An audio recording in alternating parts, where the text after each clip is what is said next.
Le mystère de la faucille. Un meurtre abominable qui restera à jamais irrésolu. Un couple, marié depuis quelques années, vivait dans une modeste maison d'une banlieue japonaise avec leurs jeunes enfants, un garçon et une fille.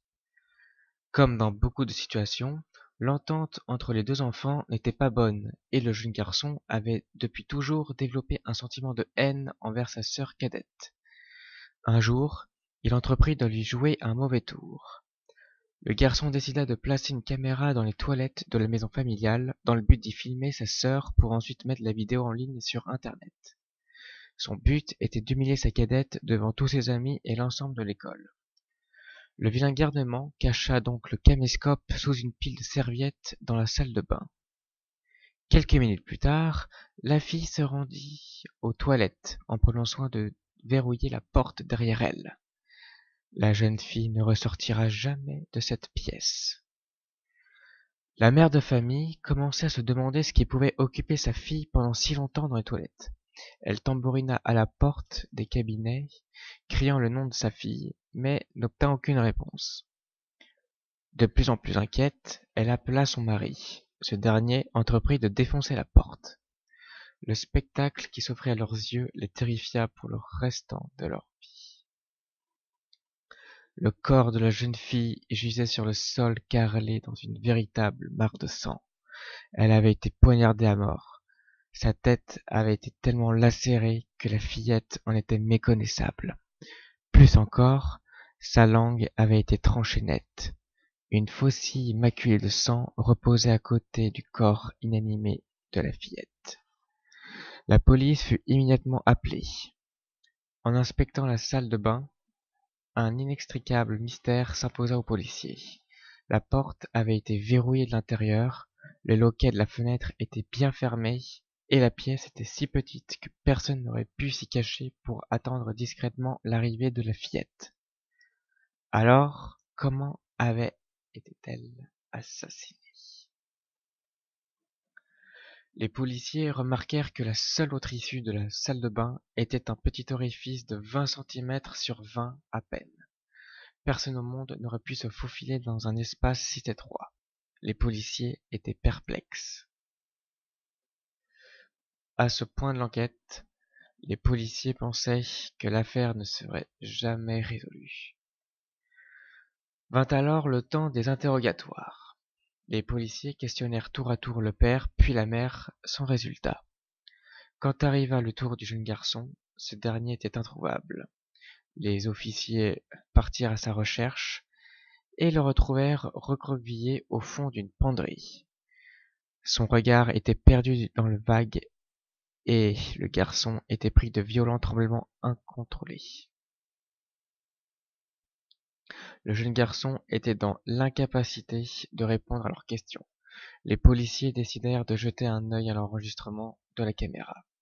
Ce qu'ils découvrirent sur le film allait les hanter pour le reste de leur vie.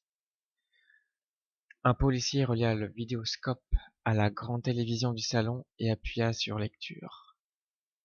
La petite fille apparut sur l'écran, assise sur les toilettes. Alors qu'elle remontait son pantalon, les policiers remarquèrent un mouvement dans le petit orifice derrière la cuvette. C'est alors qu'une minuscule silhouette émergea, subitement et sans bruit, de l'orifice, tenant à la main une faucille. Les policiers ne pouvaient croire ce qu'ils virent par la suite. Cette chose ne mesurait pas plus de 15 centimètres de haut. Elle sauta sur le dos de la fillette, et avant que cette dernière n'eût le temps de pousser le moindre cri, la créature lui trancha la gorge d'un coup sec. Elle entreprit ensuite de lacérer le corps de la fillette de sa lame affûtée, jusqu'à ce que la petite tombe au sol, morte. Mais l'horrible scène était loin d'être finie. Cette chose s'acharnait sur le visage de la pauvre fillette, lui assenant d'innombrables coups de lame, puis finit sa besogne en lui coupant la langue. Une fois le carnage terminé, la terrifiante silhouette s'approcha tout près de la caméra. Les policiers purent alors détailler un peu l'étrange créature. Son visage ressemblait à celui d'une très vieille femme. ridées à l'extrême et les traits noués par quelques atroces grimaces. Elle plongea son regard directement dans la lentille de la caméra et siffla d'une voix d'outre-tombe. Vous êtes les suivants. Puis, la créature se retourna et disparut dans le petit orifice d'où elle était sortie, emmenant avec elle la langue de la petite fille. Une fois qu'ils eurent fini de visionner l'enregistrement, les policiers essuyèrent leurs yeux inondés de larmes. Certains ne purent s'empêcher de vomir sur le sol, tandis qu'un autre, ayant perdu toutes ses facultés, souilla son pantalon sans même en prendre ombrage. Tous étaient tétanisés par l'effroi. De nos jours, le cas de meurtre de la fillette figure parmi les affaires non élucidées. L'étrange silhouette n'a jamais pu être identifiée.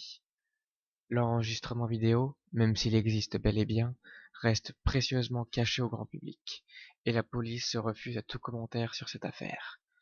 Le vidéoscope est aujourd'hui rangé dans un placard de pièces à conviction de la police.